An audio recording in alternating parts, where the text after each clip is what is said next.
దేవునికి స్తోత్రం. హల్లెలూయా. ఈరోజు కూడా మనము కొన్ని విషయాలు మనం నేర్చుకోవడానికి ప్రయత్నం చేద్దాం. దేవుని యొక్క సన్నిధానంలో ఉంచిన మనమందరము కూడా మనము వారానికి 2-3 సార్లు లేదా 4 సార్లు కూడా వాక్యాన్ని వింటూ వస్తుంటాం దైవ సన్నిధానంలో. ఈరోజు కూడా ఒక వాక్యాన్ని మనం ధ్యానం చేసుకుందామే. అయితే ధ్యానం చేసుకోబోయే ముందు ఒక చిన్న ప్రశ్న మిమ్మల్ని అడగాలని ఆశపడుతూ ఉన్నాను. అయితే ఆ ప్రశ్న ఏంటంటే, నీ ఎడల దేవుని చిత్తం ఏమిటి తెలుసుకోవాలని ఉందా? ఈరోజున మీకు వేస్తున్న ప్రశ్న అన్నమాట. దేవుని చిత్తము మన ఎడల ఏమిటి? చాలామందికి కూడా దేవుని చిత్తం ఏమిటో తెలియదు అన్నమాట. దేవుని చిత్తము ఏమిటో తెలియకుండా ఇదిగో వారికి నచ్చిన విధముగా జీవిస్తూ ఉంటారు. ఈ దినములో మనము నేర్చుకుందాం, లేదా మనము తెలుసుకోవాలి ఏంటంటే మన ఎడల దేవుని చిత్తము ఏమిటి. చూడండి, అయితే దేవుని చిత్తము ఈ రోజున మనం తెలుసుకోవాలంటే దేవుని చిత్తమట 2 రకాలు ఉంటుందట. ఒకటేమో వ్రాయబడిన దేవుని చిత్తము, రెండవదేమో వ్రాయబడలేని దేవుని చిత్తమట. చూడండి, వ్రాయబడిన దేవుని చిత్తం ఏంటంటే దేవునికి ఇష్టానుసారం ఉండడము వ్రాయబడిన దేవుని చిత్తము. అదే దేవుని చిత్తము కానిది ఏమిటంటే ఈ లోకానుసారమైన జీవితం. అయితే ఈరోజు తెలుసుకుందాం దేవుని చిత్తం మన ఎడల ఏమిటి. ఒకవేళ దేవుని చిత్తం మన ఎడల ఉంటే మనం ఎలా ఉండాలని దేవుడు ఆశపడుతున్నాడనే విషయాల్ని కొన్ని మన పట్ల దేవుని చిత్తాల గురించి మనం తెలుసుకుందామే. ఒక మాట చదువుకుందాం. ఫిలిప్పీలకు రాసిన పత్రిక 4వ అధ్యాయము 4వ వచనం చదువుకుందాం. ఫిలిప్పి 4:4. ఎల్లప్పుడు ప్రభునందు ఆనందించుడి, మరలా చెప్పుదును ఆనందించుడి. చూడండి, మొట్టమొదటి దేవుని చిత్తము ఇదిగో అపోస్తలుడైన పౌలు ఫిలిప్పి సంఘానికి రాస్తూ మాట్లాడుతున్నాడు. ఏమిటంటే ఎల్లప్పుడూ ప్రభువునందు ఆనందించుడి, మరలా చెప్పుదును ఆనందించుడి మాట్లాడుతున్నాడు. చూడండి, ఈ మాట ఏమన్నా పౌలు ఏమన్నా ఇంట్లో నుండి మాట్లాడుతున్నాడా, లేదా ఏసీ ఉంటున్న ఒక గదిలో కూర్చొని మాట్లాడుతున్నాడంటే అది కాదు. ఇదిగో చెరసాల మధ్య నుండి మాట్లాడుతున్నాడు. అంటే రేపు ఏం జరగబోతుంది, అసలు బ్రతుకుతాడో చచ్చిపోతాడో తెలియని స్థితిలో ఉంటూ పౌలు మాట్లాడుతున్న మాట ఏమిటంటే ఎల్లప్పుడూ ప్రభువునందు ఆనందించడని మాట్లాడుతున్నాడు. చూడండి, దేవుని యొక్క మొదటి చిత్తం ఏమిటంటే ప్రభువునందు ఆనందించగలగాలి. ఇదిగో ఈ లోక సంబంధుల వాటితో ఆనందించడం కాదు. మనము చూస్తున్నట్లయితే ఈ లోక సంబంధుల వాటితో ఆనందిస్తుంటాం. ఎలాగంటే మనము ఇదిగో ఒక కారు కొన్నాం అనుకోండి, ఆ కారును చూసి ఆనందిస్తాం అనమాట. అంటే ఈ లోకంలో తిరుగుతూ ఆనందిస్తున్నాం. రెండవదిగా చూస్తున్నట్లయితే ఒక మంచి బైక్ కొంటాం అనమాట. ఒక యవనస్తుడు చూస్తున్నట్లయితే చూడండి, వాడు ఒక ఎఫ్జెడ్ బైక్ తీసుకుంటాడు, ఒక కరిష్మాను తీసుకుంటాడు, ఒక డ్యూక్ బండి అనమాట. చూడండి, ఈ లోక సంబంధమైన ఆనందాలు ఇవన్నమాట.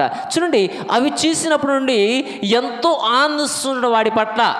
ఇదిగో క్రైస్తవుడైన నీవు, విశ్వాసమైన నీవు ఎవరైనా ఆనందించాలి తెలుసా? ప్రభువునందు ఆనందించగలగాలి. అది ప్రభు అయిన ఇదిగో దేవుని చిత్తముగా గ్రహిస్తూ ఉంటున్నాం. ఈ రోజున మొట్టమొదటి దేవుని చిత్తము ప్రభువునందు ఆనందించడమే. అది దేవుని చిత్తము. ఇదిగో లోక సంబంధమైన వాటి యందు ఆనందించడము కాదు. ఇదిగో దావీదు ఆనందించాడు, అందుకే కదా కీర్తనలు రాశాడు. ఇదిగో పౌలు ఆనందించాడు. ఇదిగో ఈ లోకంలో ఉంచి చూడండి అనేక విధమైన అంటే ఏం చేస్తాడంటే చూడండి, ఎంతో హత్యలు చేశాడు, దుర్మార్గాలు చేశాడు, ఇదిగో వ్యభిచారాలు చేశాడు. ఇలా ఈ లోక సంబంధమైన వాటన్నిటి వెంట కూడా ఆనందించాడు పౌలు. ఇదిగో చూడండి, దమస్కు మార్గంలో పౌలును దేవుడు దర్శించాడు. అప్పటి నుండి కూడా అనేక కష్టాల మధ్యన, ఇబ్బందుల మధ్యన, ఇరుకుల మధ్యన ఇదిగో అనేకమైన దెబ్బల చేతన కూడా ఉండి కూడా ఏమంటాడు తెలుసా? దేవుని యందు అనగా క్రీస్తునందు ఆనందించమంటున్నాడు. అది పౌలు జీవితంలో దేవుని చిత్తమట.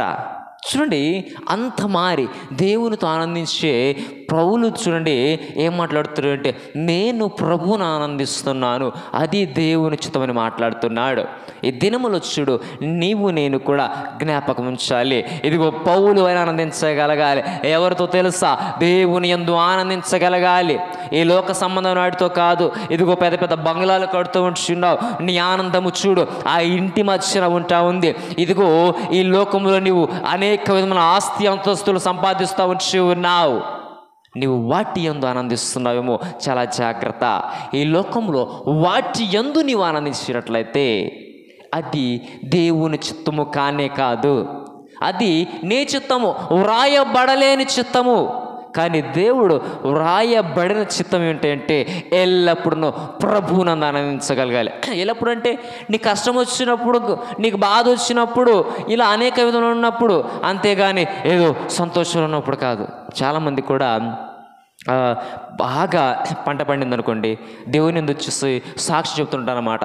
ఇదిగో నాకు ఎకరానికి వచ్చి ఒక 40 బస్తాల ఒడ్లు పండాయి, లేదా ఈ ఎకరానికి వచ్చి ఒక 15 క్వింటాల పత్తి పండింది, ఇదిగో శనగ పండించింది. చూడండి, అంటే వాళ్ళు సంతోషంలో ఉన్నప్పుడు వచ్చి ఆ సాక్షిని పంచుకుంటారు.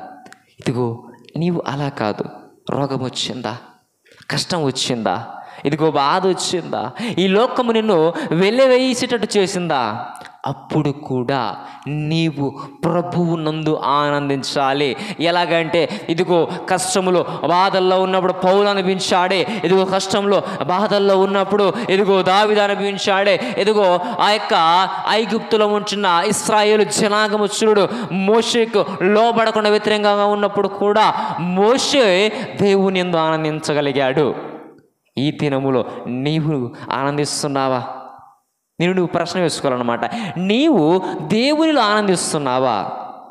ఒకవేళ ఆనందించట్లేదేమో, ఈ యొక్క సమయంలో నీవు జ్ఞాపకం ఉంచాలి. అదేమిటో తెలుసా? దేవుని చిత్తం ఏమిటంటే ప్రభువునందు ఆనందించడమే. అది ఒక్కసారే కాదు, ఇదిగో మరణించే వరకు కూడా ప్రభువునందు ఆనందించడమే దేవుని యొక్క మొట్టమొదటి చిత్తము. మన పట్ల అది నెరవేరాలి. కాబట్టి ఖచ్చితంగా మొట్టమొదటిగా నీవు ప్రభునందు ఆనందించడమే దేవునికి చిత్తము. దేవునికి స్తోత్రం. టూకీగా మనం చూసుకుందాం. చూడండి, కీర్తనలు 1-2 చూడండి. దానికి టూకీగా చూడండి, దావీదు మాట్లాడుతున్నాడు. ఏమని మాట్లాడుతున్నాడు అంటే, కీర్తనలు 1వ అధ్యాయం 2వ వచనం, యెహోవా ధర్మశాస్త్రమునందు ఆనందించుచు దేవారాత్రము దానిని ధ్యానించువాడు ధన్యుడు. దేవునికి స్తోత్రం. చూడండి, ఈ రోజున మనము ఏం మాట్లాడుతున్నామంటే, చూడండి, కీర్తనకారుడు మాట్లాడుతున్నాడు 2వ వచనంలో. ఏం మాట్లాడుతున్నాడంటే యెహోవా ధర్మశాస్త్రమునందు ఆనందించుచు అని మాట్లాడుతున్నాడు. దేవుని చిత్తం ఏమిటంటే ఇదిగో ప్రభునందు ఆనందించమంటున్నాడు. మీరందరూ డౌట్ రావచ్చు అన్నమాట, అరే ప్రభునందు ఆనందించడం అంటే ఏమిటి? ఇదే మాట్లాడుతున్నాడు. ప్రభువునందు ఆనందించడం అంటే ఏంటి అంటే దేవుని ధర్మశాస్త్రం ధ్యానించడమే. దేవునికి స్తోత్రం. చాలా జాగ్రత్తగా ఈ మాటను జ్ఞాపకం ఉంచండి. కీర్తనకారుడు మాట్లాడుతున్నాడు. ఏమని మాట్లాడుతున్నాడు? ప్రభువునందు ఎలా ఆనందించాలి అంటే ధర్మశాస్త్రాన్ని ధ్యానించడమే దేవుని యొక్క ఆనందం, దేవుని యందు ఆనందించడం అనమాట. అదే ప్రభు చిత్తము కూడా. ప్రభు చిత్తము కూడా దేవుని యందు ఆనందించడము ఎలాగంటే ధర్మశాస్త్రము ధ్యానించడము. ఇదిగో ఈ రోజున నీవు వాక్యాన్ని ధ్యానిస్తున్నావా? ప్రార్థిస్తామండి. ఎప్పుడు ప్రార్థిస్తాము? ఇదిగో ఆ పొద్దున ఉదయకాల సమయము లేదా పడుకునే టైంలో ప్రార్థిస్తావు, కొత్తగా ప్రార్థిస్తావు. ఇప్పుడు ఆనందిన సమయం అన్నమాట. చూడండి, ఈ ప్రార్థనతో పాటు నీవు దేవుని ఆనందించాలంటే దేవుని ధర్మశాస్త్రము ధ్యానం చేయగలగాలి. అది ప్రభువునందు ఆనందించడం అన్నమాట. అది దేవుని చిత్తము నీ పట్ల. చూడండి, ఈ రోజున నీవు వాక్యాన్ని ధ్యానించినట్లయితే ప్రభువునందు ఆనందిస్తావు. ప్రభువునందు ఆనందించావంటే అది దేవుని చిత్తము. ఈ రోజున మీకు అర్థమైందనుకుంటాను నేనేం చెప్తున్నాను. చూడండి, ప్రభువు నందు ఆనందించాలంటే ఎదుగో దేవుని యొక్క వాక్యాన్ని జ్ఞాపకం చేసుకోవాలి. అది దేవుడు మన యందు ఉంచున్న మొట్టమొదటి దేవుని చిత్తము. ఈ లోకంలో చాలామంది కూడా తిండి వల్ల ఆనందిస్తుంటారు, అంతే కదా. మనము ఎక్కడైనా పెళ్ళిళ్ళకి ఫంక్షన్కి వెళ్తే మనము తిండి వల్ల ఎక్కువ ఆనందం కలిగిస్తుండదు అన్నమాట. ఎందుకు? కొన్ని చోట్ల మనము చికెన్లు దొరకవు, మటన్లు దొరకవు అనమాట. ఒక్కోసారి సాంబార్తో తిని రావాల్సి వస్తుంది. అది కూడా చాలా జాగ్రత్త గమనించాలి. గ్రంథంలో ఉంది ఆ మాట కూడా, తిండి వలన దేవుని ఆనందం లేదని చెప్పేసి. నిజము చూపిస్తాను. నెహెమ్యా గ్రంథము 8వ అధ్యాయము 10వ వచనం ధ్యానం చూద్దాం. ఒకసారి చూద్దాం నెహెమ్యా ఏం మాట్లాడుతున్నాడు చూడండి. మీరు అనుకుంటున్నాం తిండి వలన ఆనందం అని చెప్పేసి, బైబిల్ గ్రంథములు ఎక్కడ లేదు అని చెప్పేసి. నెహెమ్యా గ్రంథము 8వ అధ్యాయము 10వ వచనం చూడండి. మరియు అతడు వారితో ఇట్లానెను, పదండి క్రొవ్విన మాంసమును మధురమైన దాని పాపమును చేయుడు. క్రొవ్విన మాంసమును భక్షించుడి, మధురమైన దానిని పానము చేయుడి.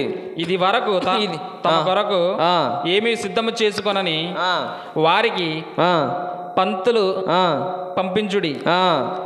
ఏలయనగా ఈ దినము మన ప్రభువునకు ప్రతిష్టమాయను.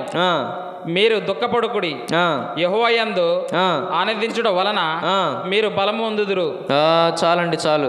చూడండి ఇక్కడ ఏం మాట్లాడుతున్నాడు అయ్యండి చూడండి. 10వ వచనములో ఏమంటున్నాడు? క్రొవ్విన మాంసం భక్షించుడి, మధురమైన దానిని చేసుకునుడి, మీ బంధువులు పంపించండి మాట్లాడి చివరికి మాట్లాడుతున్నాడు కదా, మీరు బలం ముందుదురు అన్నప్పుడు చూడండి, దుఃఖపడుకుడి, యెహోవా యందు ఆనందించడం వలన మీరు బలం ముందురని మాట్లాడుతున్నాడు. తిండి వల్ల కాదట. ఎప్పుడు నీవు దేవుని ఆనందిస్తుంటే చూడండి, యెహోవా నామమును బట్టి నీవు ఆనందించాలట. తిండి వల్ల కాదు, అది దేవుని చిత్తము కాదు. చాలాసార్లు కూడా మనము మందిరానికి వచ్చినప్పుడు ఆకలితో ఆలంబడిస్తూ ఉంటాం. దానికి కారణం ఏంటో తెలుసా? వాక్యము వెంట నీ గురి లేదు. ఇదిగో దేవుని యందు నీ లక్ష్యము లేదు. అందుకే ఈ లోకములో నీవు మందిరానికి వచ్చినప్పుడు కూడా ఇదిగో నా వ్యవసాయం అని ఏం ఆలోచిస్తుంటుంటావు, ఇదిగో అయ్యో నాకు ఆకలిస్తుందని చెప్పేసి ఆలోచిస్తూ ఉంటావు, అయ్యో నేను ఇంటికి తాళం వేశానో లేదో అని నువ్వు జ్ఞాపకంలో జీవిస్తావు. ఇదిగో నీ లక్ష్యము దేవుని వెంట ఉన్నట్లయితే, ఇదిగో నీ లక్ష్యము దేవుని వైపు ఉన్నట్లయితే నీవు ప్రభువునందు ఆనందిస్తావు. నీ లక్ష్యము ఈ రోజున ఏది? దేవుని వెంట చూడడమే నీ లక్ష్యమా? దేవుని వైపు చూడడమే నీ లక్ష్యమా? ఒకవేళ దేవుని వైపు చూడడమే నీ లక్ష్యమైతే ఖచ్చితంగా ప్రభువునందు నీవు ఆనందిస్తావు. ఈ లోకమైన దాని బట్టి నీవు లక్ష్యం పెంచినట్లయితే ప్రభువునందు ఆనందించలేవు. అది దేవుని చిత్తము కానే కాదు. ఇదిగో మొట్టమొదటి ఆనందము ప్రభువునందు ఆనందించడమే దేవుని చిత్తము. చూడండి, అలాగనే మనము మన పట్ల దేవుని చిత్తము రెండవదిగా చూపిస్తాను. చూడండి, మనము లూకా సువార్త 18వ అధ్యాయం చూద్దాం. లూకా సువార్త 18వ అధ్యాయము 1వ వచనం జ్ఞాపకం చేద్దామే. వైద్యుడైన లూకా మాట్లాడుతూ ఉంటున్నాడు. వారు విసుగక నిత్యము ప్రార్థన చేయుచుండవలెను. ఆయన వారితో ఈ ఉపమానము చెప్పెను. దేవునికి భయపడకయు మనుష్యులను లక్ష్య పెట్టకయు నుండి ఒక న్యాయాధిపతి యొక్క పట్టణంలో ఉండెను. చాలండి, ఇక్కడితో చాలు. చూడండి, తన శిష్యులతో ప్రభు మాట్లాడుతున్నాడు. ఏం మాట్లాడుతున్నాడు? ఎడతెగగా ప్రార్థన చేయమంటున్నాడు. అయితే ప్రభు ఈ మాట ఎందుకు మాట్లాడుతున్నాడు అంటే చూడండి, తన శిష్యులకి అధిక బలమునిచ్చాడు. అనగా ఆ యొక్క శిష్యులకు చూడండి, ఈ లోకములో ఇదిగో రోగములను ఏమో చేయడానికి, పాములను ఎత్తిపట్టడానికి, ఇదిగో త్రేలను తొక్కి పట్టడానికి, ఇదిగో సాతానుని తరిమి కొట్టడానికి కూడా అధికారం ఇచ్చాడు. కానీ వీరేం చేశారంటే ఒక చోటికి వెళ్ళారు. నా బాబు బాగలేడని చెప్పేసి తన తండ్రి చూడండి వచ్చినప్పుడు ఆ శిష్యులు ఏం చేయలేకపోయారండి. అందుకే మాట్లాడుతున్నాడు. వచ్చి అడుగుతున్నారు. ఏం మాట్లాడుతున్నాడు? ఆ యొక్క దెయ్యాన్ని నేను ఎందుకు పోగొట్టలేకపోయానని చెప్పేసి, మా వల్ల ఎందుకు కావట్లేదు అనేసరికి మాట్లాడుతున్నాడు. దానికి కారణం ఏంటి తెలుసా? అల్ప విశ్వాసము. ఇదిగో ఆ విశ్వాసము పోవాలి అంటే, అల్ప విశ్వాసం పోవాలంటే ఎడతెగక నువ్వు ప్రార్థన చేయగలగాలి. ఈ దినములో దేవుడు అదే మాట్లాడుతున్నాడు. ఎడతెగగా ప్రార్థన చేయమంటున్నాడు. ప్రార్థిస్తున్నావా? ఈరోజున నీ పట్ల దేవుని చిత్తం ఏంటంటే నీవు ఎడతెగగా ప్రార్థించి బిడ్డగా ఉండగలగాలి. చూడండి, పేతురుని చెరసాలలో ఉంచితే అపోస్తల కార్యాలు ఏం జరుగుతుంది? సంఘము అత్యాశక్తితో ప్రార్థిస్తుంది. చూడండి, ప్రార్థనేమో ఎక్కడో పేతురులో జరుగుతుంటే కార్యమేమో పేతురు చెరసాల్లో ఉన్న ఆ యొక్క చూడండి జైల్లో చూడండి కార్యం జరుగుతూ ఉంది. చూడండి ఎంత పెద్ద కార్యం జరిగిందో. చెరసాలు బ్రద్దలడ కనిపిస్తూ ఉంది. ఇదిగో ఏ స్థలంలో ప్రార్థిస్తున్నారో అదే స్థలానికి పేతురు తిరుగుచున్నట్లు కనబడుతూ ఉంది.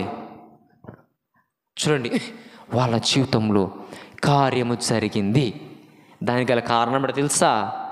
ఎడతెగగా పేతురు ఆ చెరసాలంటే సంఘం ప్రార్థిస్తూ ఉంది. ఈ దినంలో ప్రార్థించగల ఎడతెగగా. ఇదిగో రోగము పోవట్లేదు, బాధలు పోవట్లేదు, సాతాను శోధన వేదనలు పోవట్లేదు, ఇంకాను నీవు నలిగిపోతూనే ఉన్నావు. దానికి గల కారణం ఏంటో తెలుసా? నీ జీవితంలో ప్రార్థన లేదు. ప్రార్థన జీవితం నువ్వు కలిగి ఉండగలగాలి. మనకు తెలుసు దావీదు ఎలా ప్రార్థించాడు. రోజుకు 3 సార్లు ఒక చోట ఉంది, రోజుకు 7 మార్లు ఒక చోట ఉంది. చూడండి ఈ దావీదు రాజు, చాలా బిజీ స్కెడ్యూల్.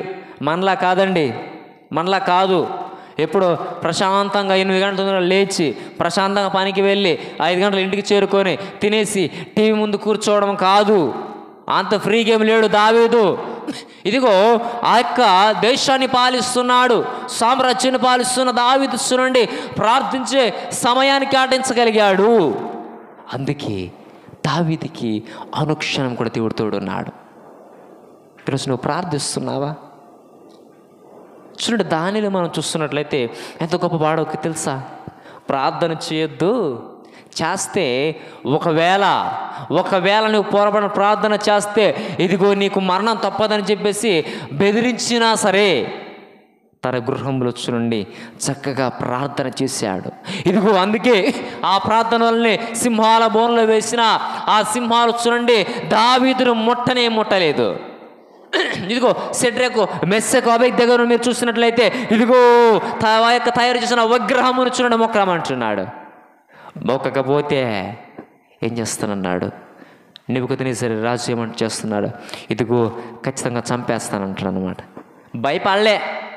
ఇదిగో అగ్ని గంధకములో పడవేశారు ముగ్గురిని.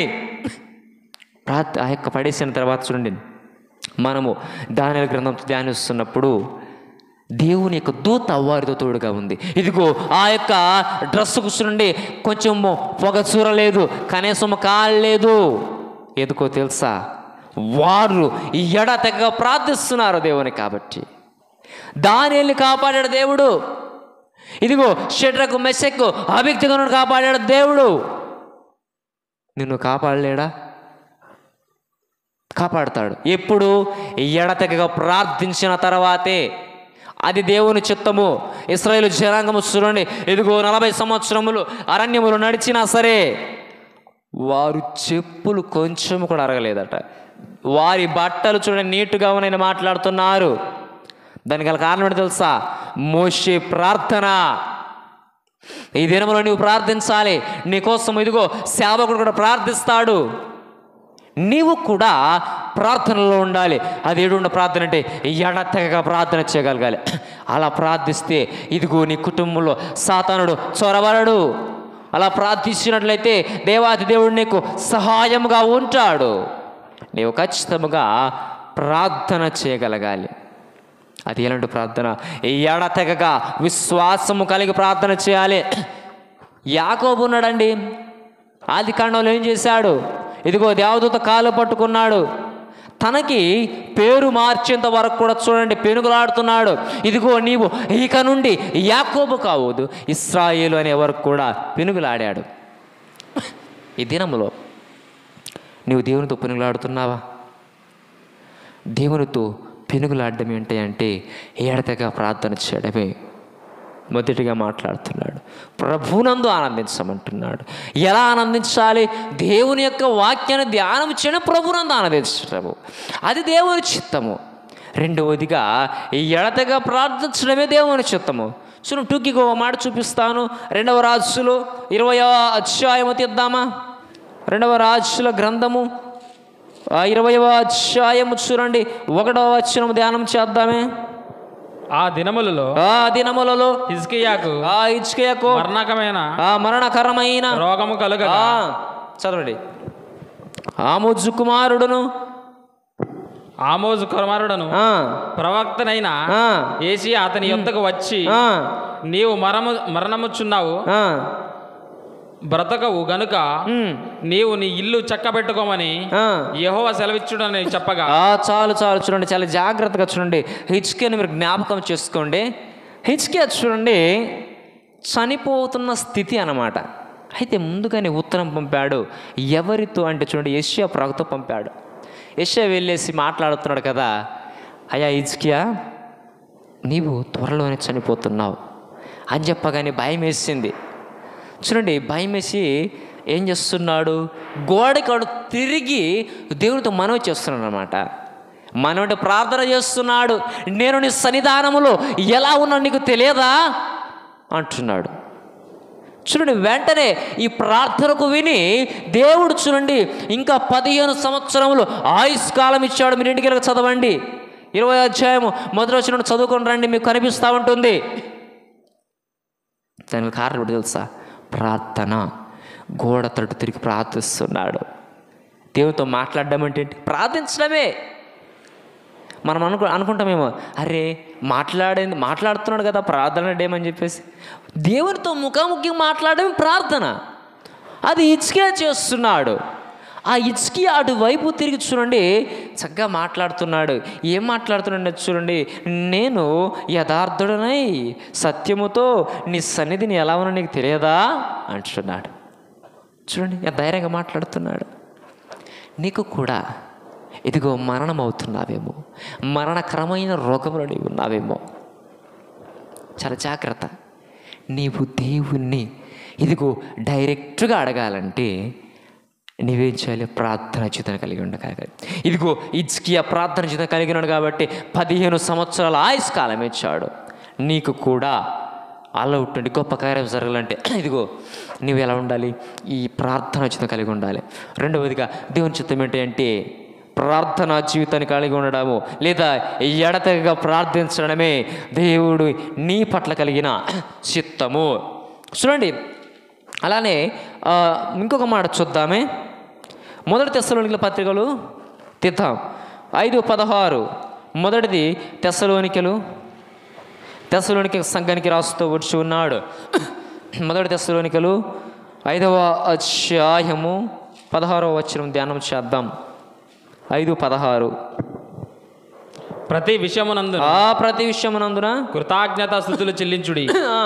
ఇలాగ చేయుట యేసుక్రీస్తు నందు మీ విషయంలో దేవుని చిత్తం. దేవునికి స్తోత్రం. చూడండి, దేవుని చిత్తం ఏంటని మాట్లాడుతున్నాడు. ప్రతి విషయంలో కృతజ్ఞతలు చెల్లించాలట, అది దేవుని చిత్తము. చూడండి, నువ్వు చాలా అంటే చాలా కష్టంలో ఉన్నావు. ఒకవేళ నీకు బాగా జ్వరం వస్తుందండి, లేదా నీ కుటుంబం ఎవరికైనా వస్తుంది, నీకు ఆ టైంలో ₹1 కూడా లేదు, పక్కవాడిని ఎవరిని అడుగుతావు, వాడు ఒక 1000-500 ఇస్తాడు. నువ్వు కృతజ్ఞత కలిగి ఉంటావా? మనమేం చేస్తాం తెలుసా? వాడు 500-1000 ఇచ్చినప్పుడు తీసుకుంటాం, మన రోగం నయమైపోద్ది. ఆ కృతజ్ఞత లేదు, తిరిగి ఇవ్వం. ఎందుకు? కృతజ్ఞత లేదు కాబట్టి. కానీ దేవుడు ఏం మాట్లాడుతున్నాడు? దేవుని చిత్తం ఏంటంటే కృతజ్ఞతలు కలిగి ఉండడం దేవుని చిత్తము. నీకు సహాయం చేస్తున్నప్పుడు నీకు కృతజ్ఞత కలిగి ఉండగలిగాయి. నువ్వు సహాయం చేస్తున్నావు అసలు ఈ దినములో? నువ్వు సహాయం చేయగలగాలి, అది దేవుని చిత్తము. కృతజ్ఞతలు చెల్లించగలగాలి. దేవుడు నీకు అనేక కార్యాలు చేస్తున్నాడు. ఏ రోజైనా నీవు సాక్ష్యాన్ని పంచుకున్నావా మందిరంలో? అది దేవుని కృతజ్ఞతలు చెల్లించడం. 10వ భాగం దేవునికి సన్నిధానంలో తెస్తున్నావా? అది దేవుడు నీ పట్ల చిత్తము. ఇదిగో నూతనంగా ఒక్క ఆత్మనైనా సరే నీవు రక్షించగలుగుతున్నావా? అది దేవుని చిత్తము. ఈ రోజున దేవుని చిత్తం ఏడో తెలుసా? వాక్యము ధ్యానించడం దేవుని చిత్తము. ఇదిగో దేవుని యందు ప్రార్థించడము దేవుని చిత్తము. కృతజ్ఞత స్తుతులు కలిగి ఉండడము దేవుని చిత్తము. దేవుని యందు భయభక్తి కలిగి ఉండడం దేవుని చిత్తము. ఈ దినములు నువ్వు ఎలా ఉంచు ఉన్నావు? కృతజ్ఞత కలిగి జీవిస్తున్నావా? అది దేవుని చిత్తమని మాట్లాడుతున్నాడు. ఈ దినంలో కృతజ్ఞత లేదండి మన జీవితంలో. చూడండి, కృతజ్ఞత మనం కలిగి ఉండాలి ఖచ్చితంగా. ఎందుకు లేము? ఇదిగో దావీదున్నాడు, సౌలు రోజు తరుముతున్నాడు కదా, ఇదిగో తనని చంపాలని ఎంతో ఆశగా తరుముతున్నాడు. కానీ చూడండి, దొరకలేదు. ఎందుకు? దేవుడు కాపాడుకుంటూ వచ్చాడు. అందుకే ఇదిగో 73, 72 కీర్తనలు రాశాడు దావీదు. అది దేవునికి కృతజ్ఞతాస్తుతులు చెల్లించడం. నువ్వు చెల్లిస్తున్నావా? మరణ పడకలో నువ్వు జీవిస్తున్నావు, కనీసం సాక్ష్యం చెప్పడం కూడా సిగ్గుపడుతున్నావు. మరి ఎలా నువ్వు కృతజ్ఞతలు చెల్లించినట్లు? నువ్వు ఆ లోకంలో కలిసినప్పుడు ఎవరో ఒక స్వార్థ ప్రకటిస్తే నువ్వు మందిరానికి వచ్చి ఇదిగో మంచి సాక్షిగా ఉంటున్న నీవు నూతనమైన ఆత్మను రక్షిస్తున్నావా? మరి ఎలా నీవు కృతజ్ఞతలు చెల్లించినట్లు? ఇదిగో ప్రతి ఆదివారం మందిరానికి వస్తున్నావా? రావట్లేదు. మరి ఎలా దేవుని కృతజ్ఞతలు చెల్లించినట్లు? ఇదిగో గృహకూడిగా నువ్వు అటెండ్ అవుతున్నావా? మరి ఎలా దేవుడికి నీవు కృతజ్ఞతలు చెల్లిస్తున్నట్టు? ఇదిగో ఉపవాస ప్రార్థనకి నీవు అడుగు పెడుతున్నావా? మరి ఎలా దేవుని చిత్తం నువ్వు చేస్తున్నట్లు? ఈ రోజున దేవునితో నీవు ఏకమైనడమే దేవునికి కృతజ్ఞతాస్తుతులు చెల్లించడము. ఈ దినములో నీవు నేను కూడా ఎలా వచ్చిన్నాం? కృతజ్ఞత కలిగి ఉంటున్నావా? పరీక్షించుకోవాలి. నీవు ఇదిగో ఇంటికి వెళ్ళినప్పుడు నువ్వు పరీక్షించుకోవాలి, నేను కృతజ్ఞతలు చెల్లిస్తున్నానా? లేతే మరి ఎలా చెల్లించాలి? ఇదే నువ్వు చేయవలసిన పని. దేవుని చిత్తమును గ్రహించడమే. మోకరించి ప్రార్థన చేయగలగాలి. అయ్యా, నా పట్ల నీ చిత్తం ఏమిటి అని నువ్వు ఎప్పుడైతే ప్రార్థిస్తావో అప్పుడు దేవుడు నీ పట్ల కార్యాలు చేయడం మొదలు పెడతాడు. అందుకే మొట్టమొదటిగా మాట్లాడుతున్నాడు కదా, దేవుని చిత్తం ఏంటి చూడండి, దేవునితో ఆనందించడం దేవుని చిత్తము. ఎలా ఆనందించాలి? వాక్యాలు ధ్యానిస్తూ. రెండవదిగా ఎడతెగక ప్రార్థన చేయాలి. ప్రార్థన జీవితం కలిగి ఉండడమే దేవుని చిత్తము. మూడవదిగా మాట్లాడుతున్నాడు కదా, కృతజ్ఞత స్థితులు కలిగి ఉండడమే దేవుని చిత్తముగా అని మాట్లాడుతున్నాడు. చూడండి, లాస్ట్గా మనం చూద్దాం, చాలా శ్రేష్టమైనది దేవుని చిత్తం. చూడండి, అదే మొదటి తెస్సలోనికలు 4:4 చూపిస్తాను. చూడండి, అదే ఇప్పుడు చదివిన అధ్యాయములు 4:4. మీలో ప్రతివాడును దేవుని ఎరగనని అన్యజనుల వలె కామవిలాసులు పరిశుద్ధిని యందును ఘనత యందును తన ఘటమును ఎట్లు కాపాడుకోవాలను అది ఎరుగు ఉండటయే దేవుని చిత్తము. దేవునికి స్తోత్రం. చూడండి, ఇక్కడ ఒక అద్భుతమైన మాట ఉందండి. అదేం మాట్లాడుతున్నాడు అంటే, నువ్వు అన్యుల వలె కామంతో ఉండక, అసలు దేవుడు తెలియని వాడిలా నీవు ఉండక పరిశుద్ధంగా ఉండమంటున్నాడు. క్రీస్తు మాట్లాడతాడు కదా, ఏం మాట్లాడుతున్నాడు? నన్ను ప్రేమించిన వాడు నన్ను పోలి నడవమంటున్నాడు. దేవుని పోలి ఎవడైతే నడుస్తాడో ఇదిగో వాడే పరిశుద్ధుడు. దేవుని పోలి ఎలా నడవాలి? అవే పైన ఉన్న 3 వచనాలు నువ్వు చదువుకోవాలి. ఆ పైన ఉన్న చెప్పిన 3 లక్షణాలే: వాక్యాన్ని ధ్యానించడం, ప్రార్థించడం, కృతజ్ఞతలు కలిగి ఉండడం. ఇవి 3 కలిగి ఉన్నవాడే ఇదిగో పరిశుద్ధుడు. ఇదిగో ఆ పరిశుద్ధుడు ఎవరంటే నజరేయుడైన యేసు. ఆ పరిశుద్ధుడిని పోలి నడిచిన మనము ఆయన కుమారులుగా బతుకుచుంటున్నాం. కాబట్టి ఈ దినంలో పరిశుద్ధంగా జీవిస్తున్నావా? ఈ లోకంలో తిరుగుతున్న మనం ఎలా ఉంటామై అంటే కామాభిలాషతో ఉంటాం, దొంగతనం చేస్తాం. ఇదిగో చూడండి, వ్యభిచారానికి మనం బానిస అవుతున్నాం, అబద్ధములతో జీవిస్తూ ఉంటూ ఉన్నాం. ఇదిగో ఈ లోకంతో ఏకమై మనం జీవిస్తూ ఉంటూ ఉన్నాం. అలా ఉండడానికి వీల్లేదండి మనం. ఇదిగో పరిశుద్ధుడు నువ్వు ఎలా ఉండాలి? ఈ లోకాన్ని వదిలివేయాలి. అదే మనం ఎపిసి పత్రికలో మాట్లాడుతూ ఉంటుంది, ఈ లోకము నుండి వెలివేయబడింది నీవు నేను కూడా. మనమందరము కూడా లోకము నుండి వెలివేయబడిన వారము. మరి వెలివేయబడిన వారం మనం ఎలా ఉండాలంటే ఖచ్చితంగా పరిశుద్ధముగా జీవించగలగాలి. కాబట్టి ఈరోజు నుండి మనము ఈ 4 లక్షణాలు దేవుని చిత్తమని తెలుసుకొని మనమందరం కూడా దేవుని చిత్త ప్రకారంగా నడవాలని కోరుకుంటూ ఈ చిన్న మాట దేవుడు దీవించునుగాక. ఆమేన్. దేవునికి స్తోత్రం.